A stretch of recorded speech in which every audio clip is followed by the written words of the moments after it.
زما عزتمندو الله پاک په موږ تاسو باندې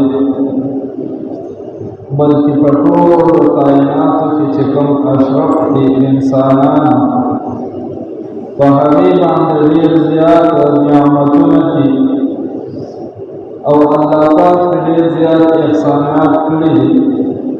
الله پاک په موږ تاسو باندې د حد نه زیات نعمتونه نازل کړي دي او په دې ټول نعمتونو کې چې یو لوی نعمت دی هغه ژبه ده. الله پاک موږ تاسو ته چې دا ژبه راکړې ده نو دا د الله پاک د نعمتونو نه یو غټ نعمت دی. اگر چې د انسان وجود هر اندام ډېر لوی نعمت دی. الله پاک د انسان چې څومره اندامونه جوړ کړي دي نو په دې انسان بدن کې هر یو اندام یو غټ او یو لوی نعمت دی. لیکن بعضې اندامونه د الله تعالی په خصوصیاتو طریقې سره په طور د انعام ذکر کړي دي چې انسان د دې په حکمت او د دې کارګرۍ باندې سوچ وکړي نو د الله تعالی بې مثله حکمتونه او قدرتونه باندې چې کله په نظر راشي سړی حیران شي. الله پاک خپله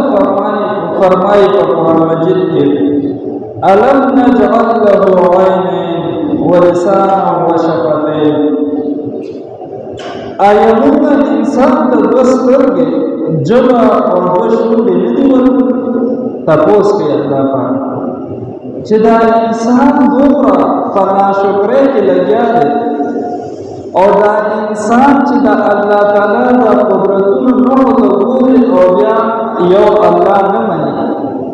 الله پاک چې دا انسان ته څومره نعمتونه ورکړي دي د دې باوجود د انسان د الله پاک ناشکري کوي. نو الله پاک فرمایي چې الم نجعل له عینین ولسانا وشفتین. آیا دا انسان دومره نه ګوري چې دلې دوه سترګې ورکړي دي؟ دې ته نه ګوري چې دلې ژبه ورکړې ده؟ دې ته نه ګوري چې دا دوه شونډې ورکړي دي؟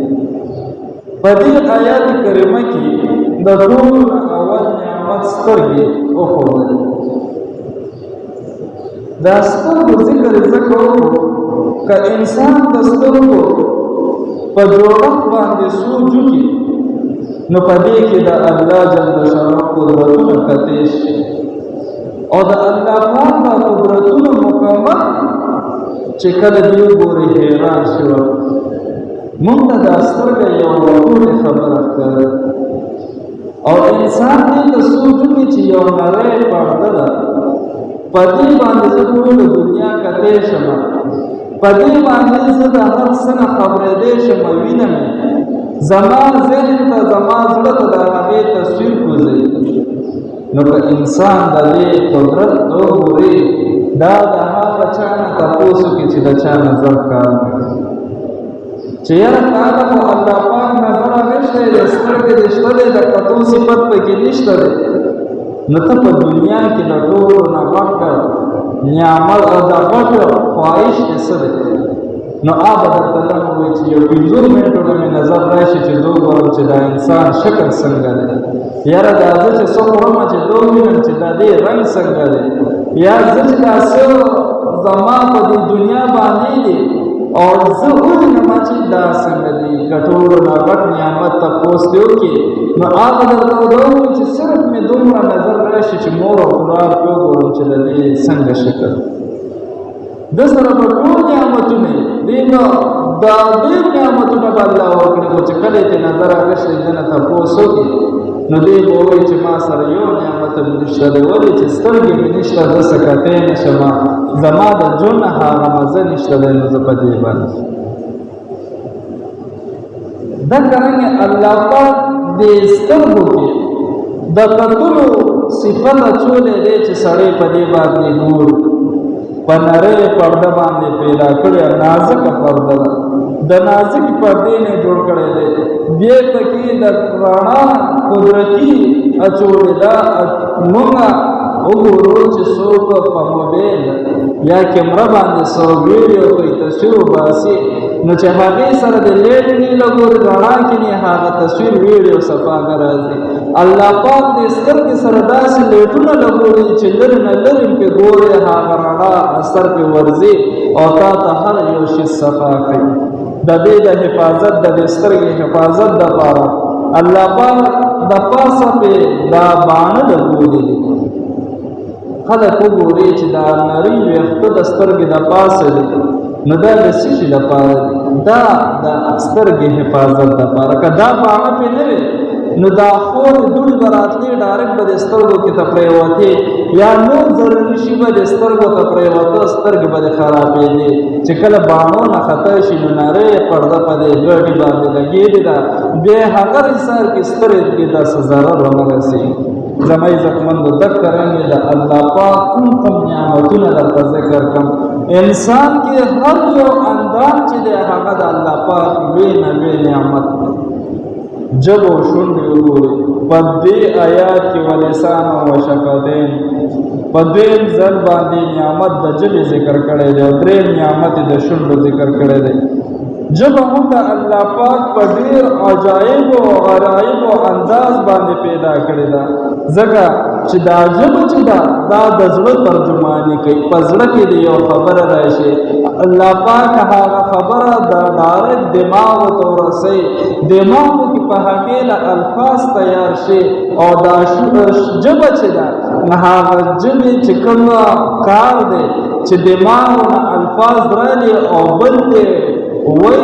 نه هغه الفاظ په جبه باندې ادا کیږي او چې کله جبه نه الفاظ وځي نو سامعين چې کوم دی هغه ووري او هغه د باندې پیښ چې د پزړه کې دماغ کې دا خیالات دي دا خواهش دي دا خبره ده ما پیو غواړي نو د جبه په ذریعہ باندې انسان بیا پیښ کدا جبه نه نو چې د چا پزړه کې سر اتلله هغه به دماغ او الفاظ تیارول بیانول به نشي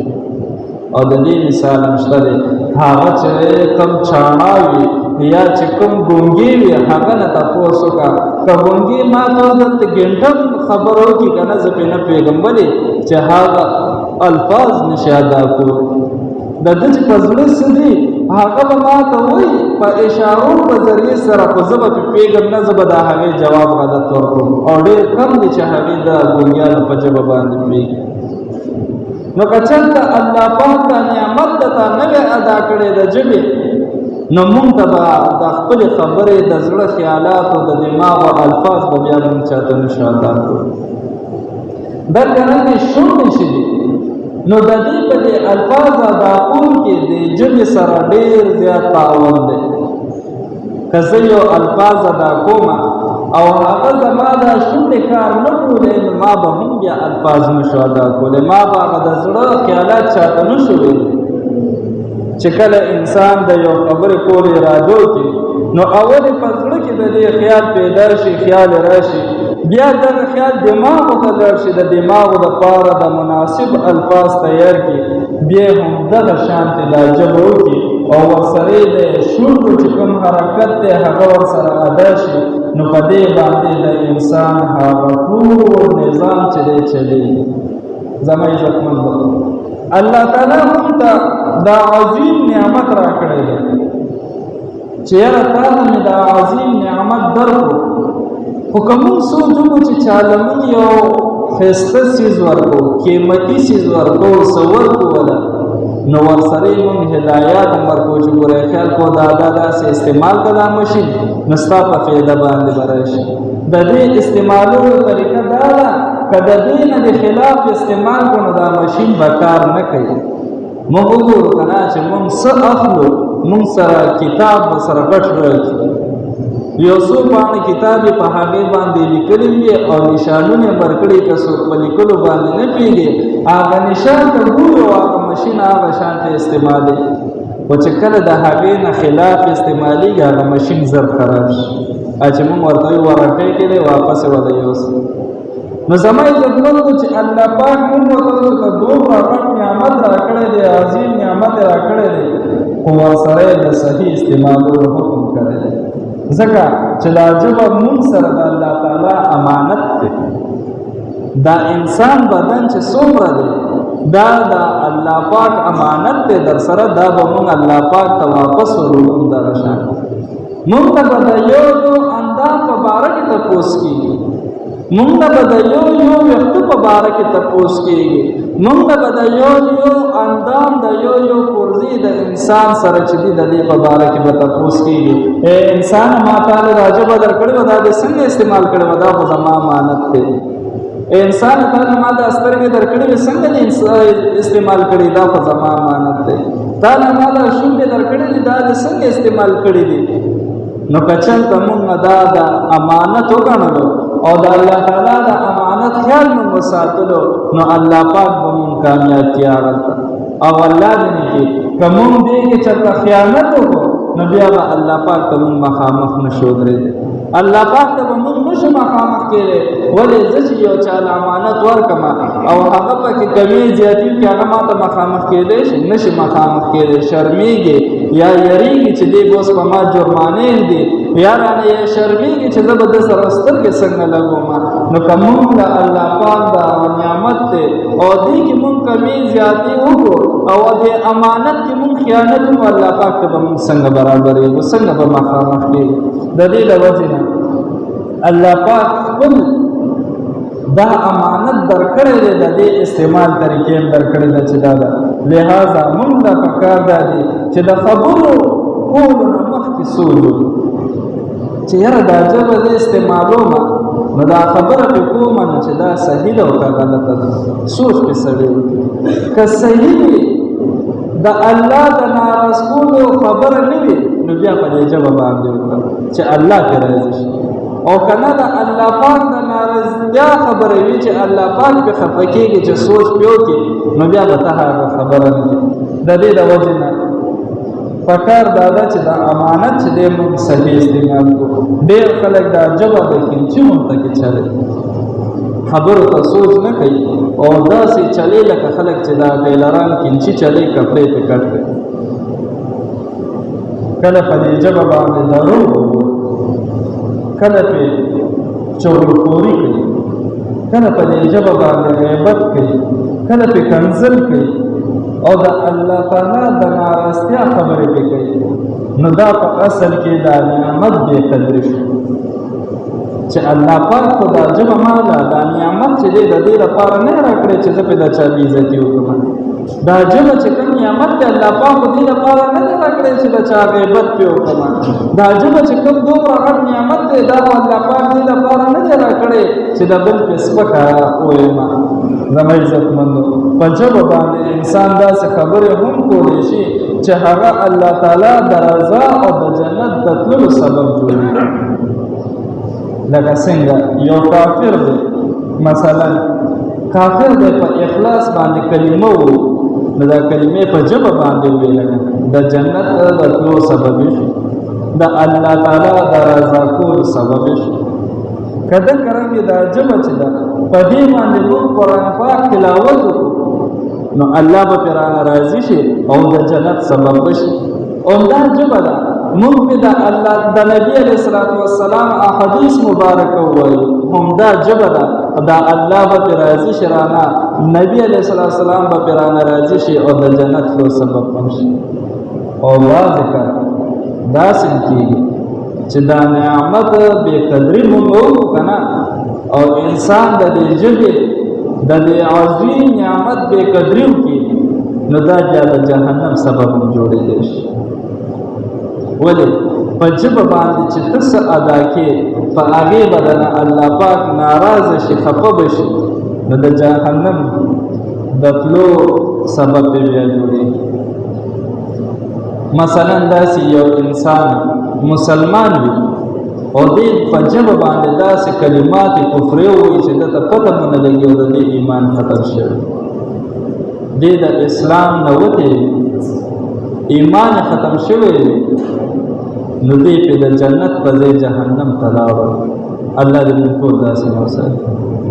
زما عزتمندو ټولو نه بهترینه خبره او ټولو نه بهترین کار هغه دی چې سړی یو خبره کوي هغې نه مخکې سوچ چې دا خبره زه کومه نو دا آیا صحیح ده که دا غلطه ده دا خو به زما د جهنم سبب نه جوړېږي د تلو. آیا دا خبره زه کوم دا مې د جنت د تلو سبب جوړېږي که نه جوړېږي؟ د دې د وجې نه چې دا څومره غټ نعمت الله پاک را کړی دی چې په دې باندې موږ ناشکري ونه کړو، د دې بې قدري زموږ نه ونه شي، دا ژبه موږ صحیح استعمال کړو او صحیح ځین یې کوم دی چا سره پې د خیر خبرې چرته پې قرآن راولي د قرآن تلاوت کړو، چرته پې د احادیثو کتاب راولو احادیث مبارکه پې ووایو،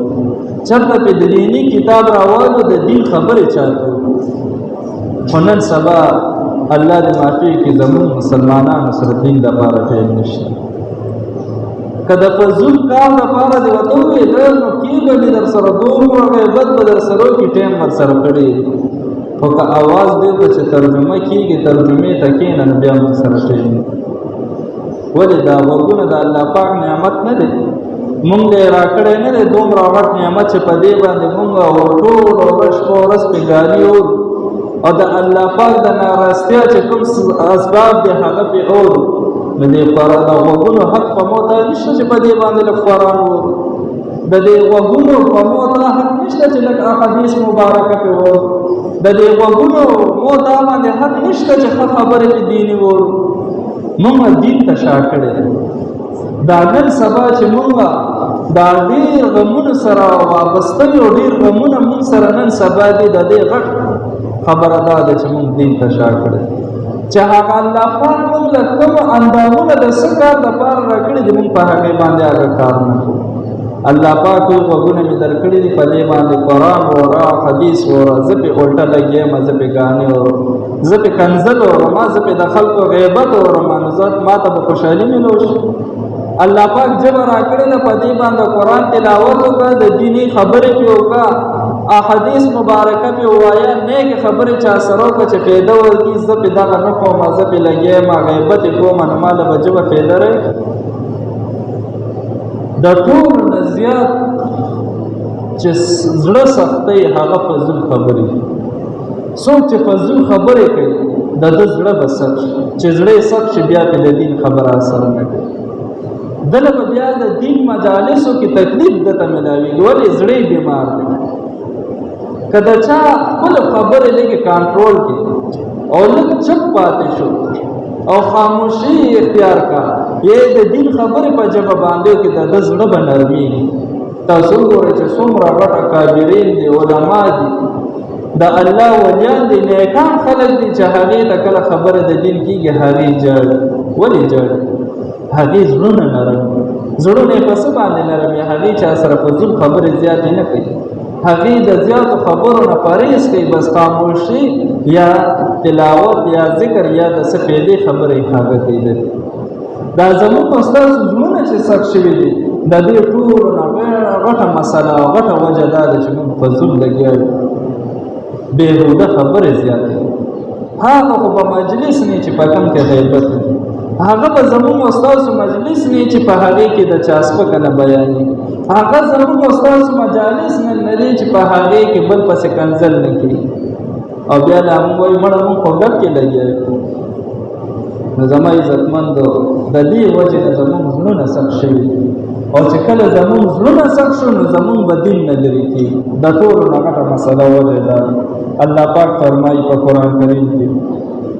ما یلفظ من قول الا لدیه رقیب عتید. د انسان د خولې نه چې خبره روزي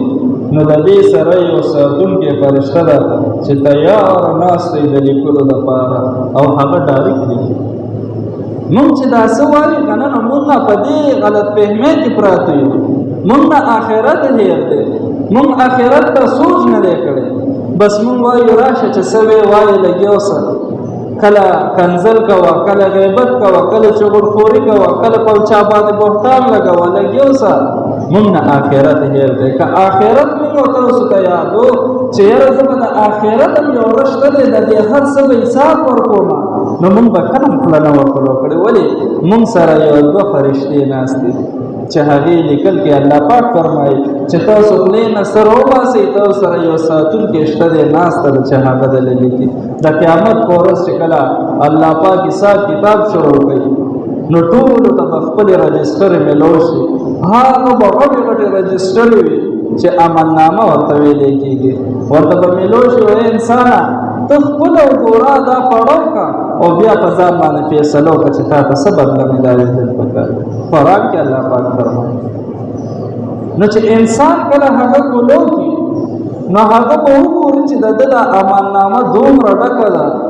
چې دی به حیران شي چې دا ما چې کله کړي دي دا ګناه خو مې نه ده کړې دا خو مې نه ده کړې دا مې نه ده کړې لګیا به فرشته به دی پلانکي ځای کې پلانکي مجلس کې ناست وي دا غیبت دې نه کړی پلانکي ځای کې پلانکي کس سره ولاړ وي دا غیبت دې نه کړی په دې ټایم باندې دې دا نه وي دی به حیران شي چې خدای دغلته خو وي څوک هم نو مونږ دواړو یا مونږ درې څلور کسان ناستو پلانکي مونږ سره خو هېڅ څوک هم نه. الله پاک فرمایي چې تاسو د خولې نه کومه خبره وباسئ داسې یو کس در سره شته دی داسې ساتونکی شته دی چې هغه لیکي هغه فرشتې دي چې موږ ته کراما کاتبین وایي. زما عزتمنو د دې د وجې نه احتیاط پکار دی احتیاط سره خبرې کول پکار دی. ما مخکې مو ویل احتیاط یې دا دی چې خبره کوو سوچ پرې وکړو چې دا زه کومه خبره کومه نو آیا دا خبره ټیک ده که غلطه ده. دا خبره چې کومه د دې به ما ته د قیامت په ورځ څه میلاوېږي جزا به میلاوېږي سزا به میلاوېږي که نه ښه بدله به میلاوېږي نیکۍ به راته میلاوېږي. که د نیکۍ خبره وي نو خو وې که نیکي درته میلاوېږي که نه الله دې نه کړي د قیامت په ورځ درته د دې بدله خرابه میلاوېږي نو بیا مه کوه او ته څوکه خاموشي اختیار کړه په هغې باندې دا ژبه غلطه استعمال نه کړي.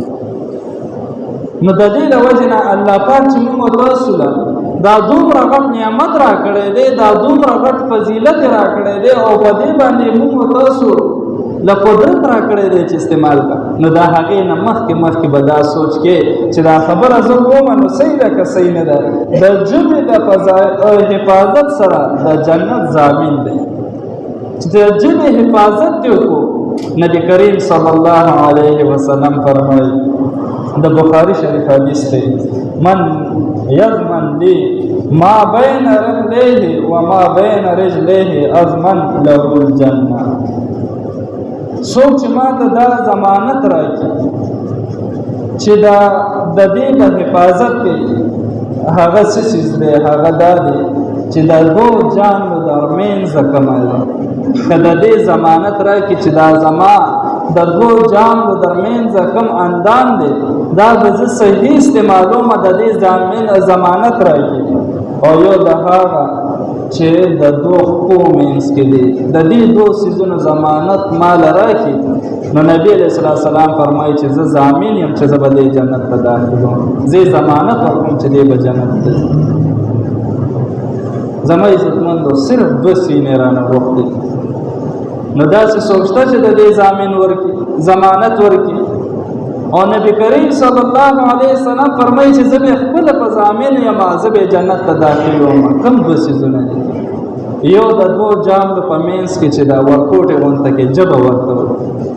که دا ژبه دې صحیح استعمال کړي او د ژبې چې څنګه حق دی هغه شان دې استعمال کړي نو زه ضامن یم چې زه به دې جنت ته داخلم. او بله دا چې د دوه خپو په منځ کې یعنې شرمګاه چې دا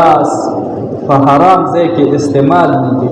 د دې صحیح حفاظت وکړي نو که د دې مال چا ضمانت راکړو چې دا دواړه شي نه به زه ښه صحیح ځای کې استعمالوم چې کوم ځای حق دی او دا به زه غلط نه استعمالوم. نبي علیه السلام فرمایي چې زه ضامن یم زه به دې خامخا جنت ته بوځم. نبی کریم صلی الله علیه وسلم د یو عربي راغو صحابي دی ای د الله رسوله ما ته نصیحت وکړه یعنې داسې څه عمل راته وښایه چې په هغې زه څه وکړم جنت ته لاړ شم. ګوره نبي علیه السلام نه تپوس کوي چې داسې یو عمل راته وښایه چې زه هغه وکړم او په هغې باندې څه وکړم جنت ته لاړ شم. نبی کریم صلی الله علیه وسلم ورته وفرمایي غلام آزاد کړه که وس دې وي نو غلام آزاد کړه که وس دې د دې نه وي چاته شوده ورکړه پی ورکوله که د دې وس دې نه وي نو چاته د شودو چیلې ورکړه چې چیلې نه پی اخلي که د هغې وس دې نه وي نو هغه رشته دار چې تا سره تعلق ختم کړی وي او ظلم یې کړی وي نو ته څوک هغې سره تعلق جوړ کړه هغې سره واپس تعلق جوړ کړه او په هغې باندې احسان وکړه. که دا کارونه نشي کولی نو اوږي ته روټۍ ورکړه، چې څوک وږی وي غریب یا هغه ته روټۍ ورکړه. که دا نشي کولی چې چا تنده نیولې یعنې تندې وهلی وي هغه له اوبه ورکړه. که اوبه هم نشي کولی نو د ښه کارونو حکم خلکو ته کوه چې ښه کارونه کوه او د بدو نه انکار کوه، یعنې د بدو نه منې کوه چې بد نه کوي دې نه منې کوه. په آخر کې نبي علیه السلام ورته وفرمایي فإن لم تطیق ذلک فکف لسانک الا من خیر. که دغه نشي کولی نو بیا خپله ژبه کنټرول کړه وساته. د خپلې ژبې د وجې نه چاته تکلیف مه ورکوه، ژبو باندې په زور خبرې مه کوه، هم خبرې کې د خیر خبرې وکړه. نو دغه د ګوره نبي علیه السلام ورته بل عمل ونه ښودل، یې نور عملونه ورته ونه ښودل سوا د هغه نه چې ته خپله ژبه کنټرول کوه او خپله ژبه وساته. زما عزتمندو دغه ژبه ما او تا سره هم ده، ځکه یو غټ علما د هغې فرمایي چې د نیزې او د تورې زخم چې دی هغه راتلی شي.